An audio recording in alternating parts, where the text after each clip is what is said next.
Student protest रंग ले आया। अवामी ताकत के सामने 15 सालों से इक्तदार पे बड़ा जुमा सिविल डिक्टेटर शेख हसीना वाजिद की हुकूमत का धर्म तख्ता हो गया।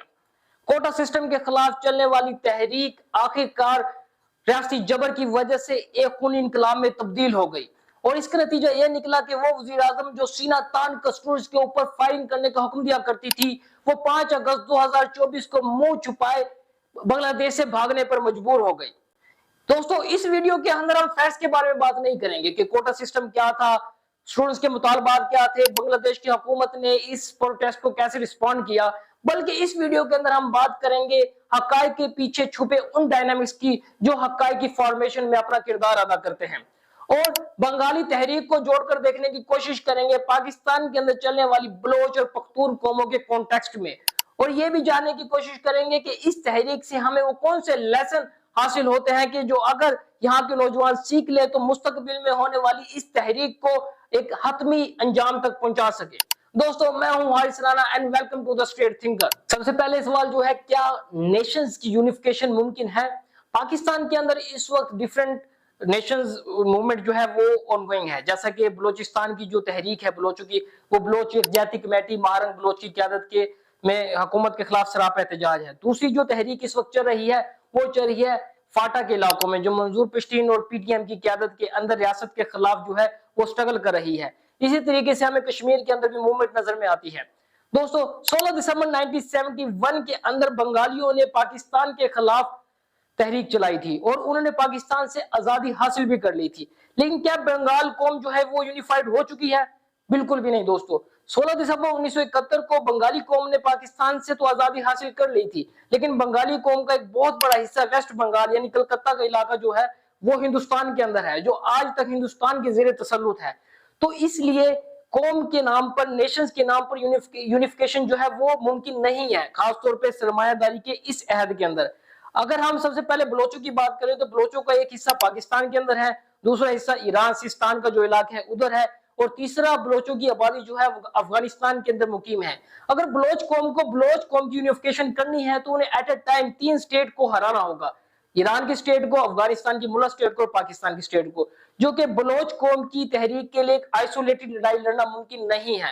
इसी तरीके से अगर हम पख्तून कौम की यूनिफिकेशन की बात करें तो पख्तून कौम का एक बहुत बड़ा हिस्सा अफगानिस्तान के अंदर मुकीम है, एक पाकिस्तान के अंदर मुकीम है, और तीसरा जो हिस्सा है वो पश्तून बेल्ट है जो कि बलोचिस्तान के अंदर है। तो पश्तून कौम की यूनिफिकेशन के लिए पाकिस्तानी स्टेट को भी हराना होगा, अफगानिस्तान की मुल्ला स्टेट को भी हराना होगा, और बलोच सरदारों से, जो कि बलोचिस्तान की सरजमीन के ऊपर पख्तून आबाद है, बलोच सरदारों से भी उन्हें आजादी हासिल करनी होगी, जो कि बजाय एक नामुमकिन सी बात दिखाई देती है। इसी तरीके से अगर हम बात करें कश्मीर के नेशनल क्वेश्चन की, तो कश्मीर का एक हिस्सा पाकिस्तान ऑक्युपाइड है, दूसरा हिस्सा हिंदुस्तान ऑक्युपाइड है, और तीसरा जो हिस्सा है तिब्बत वगैरह के इलाके वो चाइना की ज़ेरे तसल्लुत है। अब कश्मीर के लोग क्या एट ए टाइम 3 स्टेट से आजादी हासिल कर सकते हैं, अपनी कौम को यूनिफाइड कर सकते हैं? ऐसा दोस्तों बिल्कुल भी मुमकिन नहीं है। यह बात है कि इन लोगों को जाहिर सी बात है कि रियासत के खिलाफ भी लड़ाई लड़नी है, और जो उनके अपने डोमेस्टिक और लोकल अशराफी है उनके खिलाफ भी लड़ाई लड़नी होगी। तो कौमियत के नाम पर यूनिफिकेशन आज के दौर में मुमकिन नहीं है। दूसरा जो पॉइंट है वो है क्लास क्वेश्चन रिमेन अनसॉल्व्ड। अगर आप आजादी हासिल भी कर लेते हो, लेट्स सपोज दैट, अगर हम कोई हाइपोथेटिकल सिचुएशन फर्ज कर ले कि बलोच कौम और पख्तून कौम जो है वो पाकिस्तान से आजादी हासिल कर ले, तो वहां आम बलोचों के और आम पख्तूनों के जो मसले हैं वो हल हो जाएंगे। दोस्तों, 16 दिसंबर 1971 से पहले जो ईस्ट पाकिस्तान, जो बांग्लादेश है, उसके सियासतदानों का और वहां की मिडिल क्लास इंटेलेक्चुअल्स का ये ओपिनियन था कि वेस्ट पाकिस्तान हमारी रिसोर्सेज को एक्सप्लॉइट करता है, वो हमारी टोटल जीडीपी का 4 से 5% हिस्सा वेस्ट पाकिस्तान के अंदर शामिल हो जाता है, जिसकी वजह से ईस्ट पाकिस्तान का जो रेट ऑफ सेविंग है वो नीचे गिर जाता है। रेट ऑफ सेविंग ना होने की वजह से इन्वेस्टमेंट नहीं होता, इन्वेस्टमेंट ना होने की वजह से सोशल और फिजिकल इंफ्रास्ट्रक्चर कायम नहीं होता, इंफ्रास्ट्रक्चर ना होने की वजह से इकोनॉमिक एक्टिविटीज नहीं होती, जिसकी वजह से बेरोजगारी और महंगाई में इजाफा होता है। उस वक्त अवामी लीग के और नेशनलिस्ट लीडर जो थे उनका यह मुतालबा था कि अगर हम पाकिस्तान से आजादी हासिल कर लें तो ईस्ट पाकिस्तान बांग्लादेश बनकर यहाँ दूध और शहद की नहरें बहने लग जाएंगी, और ऐसा हो भी गया। 16 दिसंबर 1971 को फाइनली बंगाल पाकिस्तान से अलग हो गया। लेकिन क्या वहां आम बंगालियों के मसले हल हो गए? दोस्तों, ऐसा बिल्कुल भी नहीं है। बंगाल के अंदर जो जीनी कोएफिशिएंट है, जो कि इनकम इनइक्वालिटी को मेजर करने वाला एक इकोनॉमिक इंडिकेटर है, वो 0.486 है, जो कि 2020 के डेटा से हमें मिलता है, जिसका मतलब है कि वहां अमीर और गरीब का जो फर्क है वो बहुत ज्यादा है। 2021 की इंडेक्स के लिहाज से बंगाल को 191 में से 129वें नंबर पर रखा गया था। इससे आप अंदाजा लगा सकते हैं कि वहां आम बंगाली के क्या हालात जिंदगी है। दोस्तों, वो बंगाली कौम जो अयूब खान की डिक्टेटरशिप के खिलाफ थी, वो क्यों उस आजादी के बाद उस बांग्लादेश के अंदर जनरल जियाउर रहमान ने मार्शल लॉ लगाया। वो बंगाली लीडर जो बार बार जमहूरियत का राग लापा करते थे, शेख मुजीबुर रहमान, आजादी हासिल करने के बाद वो और उनकी बेटी शेख हसीना वाजिद क्यों सिविल डिक्टेटरशिप का रूप उन्होंने इख्तियार कर लिया? ये सवाल पूछना बहुत जरूरी है। जब बंगाल के नौजवानों ने अपने हकूक का मुतालबा किया तो शेख हसीना वाजिद के हुक्म पर ऑफिशियली 300 नौजवान मारे गए, जबकि अनऑफिशियली जो रिपोर्ट सामने आई है उसके मुताबिक 1000 बंगाली नौजवानों को मारा गया। और ये जो हुक्म दिया था, ये किसी पंजाबी वजीर आजम ने नहीं दिया था, बल्कि बंगाल की वजीर आजम ने दिया था, जिससे साबित होता है कि जो कौमी सवाल है आखिरी तजिए में भी एक तबकाती सवाल है। दोस्तों, अगर हम इस बात को दुरुस्त मान लें कि बलोच और पख्तून कौम जो है वो पाकिस्तान से आजादी हासिल कर भी ले, तो इससे वहां के आम बलोचों के और आम पख्तूनों के मसले हल हो जाएंगे। वहां के जो बलोच सरदार हैं और वहां के जो पख्तून सरदार हैं वो अपनी कौम पर जुल्म करना बंद नहीं करेंगे। और वैसे भी अगर आप बलोच और पश्तून इलाकों की डेमोग्राफिक्स को स्टडी करें तो इलाके में इंडस्ट्री ना होने की वजह से, बहुत ज्यादा कल्चर की वजह से, माजी के साथ बैकवर्ड सोसाइटीज है। और इन इलाकों के ऊपर जो सरदारों की मेंटेलिटी है वो कैपिटलिस्ट से ज्यादा फ्यूडल मेंटेलिटी है।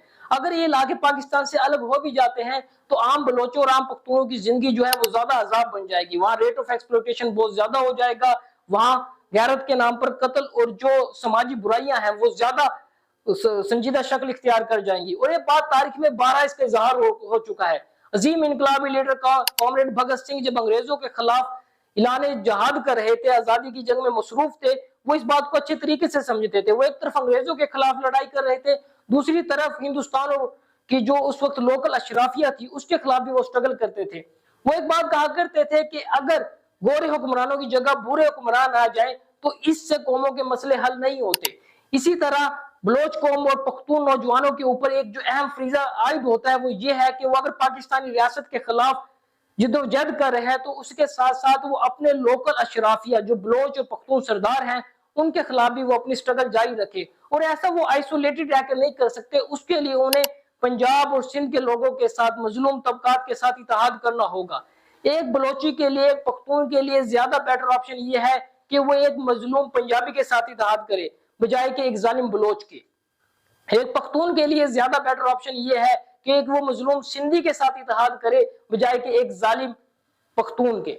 तो ये वाला तरीका अगर वो इख्तियार कर जाए तो बहुत जल्द जो है बलोच और पख्तून कौमों के मसले एक तबकाती बुनियादों के ऊपर हल हो सकते। दोस्तों, अब हम बात करते हैं सबसे इंपॉर्टेंट लेसन की जानिब, वो है लीडरशिप का क्राइसिस। एक क्राइसिस हमें केनिया के अंदर भी देखने में आया, श्रीलंका में भी देखने में आया और अब हमें बंगाल के अंदर भी देखने को आया। दोस्तों, अवामी तहरीक का राइज होता है, रियासत को हवा में मुअल्लिक कर दिया जाता है, लोग पार्लियामेंट पे कब्जा कर लेते हैं, लोग वजीर आजम हाउस पर भी कब्जा कर लेते हैं, रियासती ताकत को उनके सामने बिल्कुल बिखर जाती है। अब नेक्स्ट क्या, अब आगे का क्या प्लान है, क्या स्ट्रेटेजी है आपके पास? तो अक्सर जो स्पॉन्टेनियस तौर पे जो मूवमेंट्स उठती है उनके पास इस चीज का कोई भी जवाब नहीं होता। दोस्तों, अब फ्यूचर के अंदर जितने भी इनकलाबी पार्टी है या वो नौजवान हैं जो वाकई इस सोसाइटी को तब्दील करना चाहते हैं, तो उनके सामने प्रैक्टिकल क्वेश्चन से ज्यादा थ्योरेटिकल क्वेश्चन भी उनके पास मौजूद है। अगर आप पुरानी ओल्ड स्टेट को हवा में मुअल्लिक कर देते हैं तो न्यू स्टेट का कंसेप्ट पेश करना भी आपकी जिम्मेदारी है। अगर आप ओल्ड प्रॉपर्टी राइट्स को, रिलेशंस को चैलेंज करते हैं, न्यू प्रॉपर्टी रिलेशन को इंट्रोड्यूस करवाना सोसाइटी में भी आपकी जिम्मेदारी है। अगर आप old economic mode of production को चैलेंज करते हैं तो न्यू मोड ऑफ प्रोडक्शन क्या होगा ये बताना भी आपकी जिम्मेदारी है। अगर आप क्वेश्चन मार्क लगाते हैं पुराने इकोनॉमिक सोशो पॉलिटिकल सिस्टम पर तो नया पॉलिटिकल सोशो इकोनॉमिक सिस्टम क्या होगा ये बताना भी इनकलाबी नौजवानों की जिम्मेदारी है। दोस्तों, जब एक कैपिटलिस्ट स्टेट को हवा में मुअल्लिक कर दिया जाता है तो उसके नतीजे में जो सोसाइटी के अंदर एक गैप फिल होता है, इस गैप को फिल करना एक इनकलाबी पार्टी की ذمہ داری ہوتی ہے. وہ انقلابی پارٹی جس کے پاس ایک well design well organise structure ہو, جو لوگوں کو بتائے کہ اب ان کا پلان کیا ہے, انقلاب کو حتمی انجام تک پہنچانا اور انقلاب کے جو فروٹس ہوتے ہیں ان کو عوام تک پہنچانا, ان کا حتمی مقاصد حاصل کرنے کے لیے ایک انقلابی پارٹی کا قیام کسی بھی سوسائٹی کے اندر ناگزیر ہے.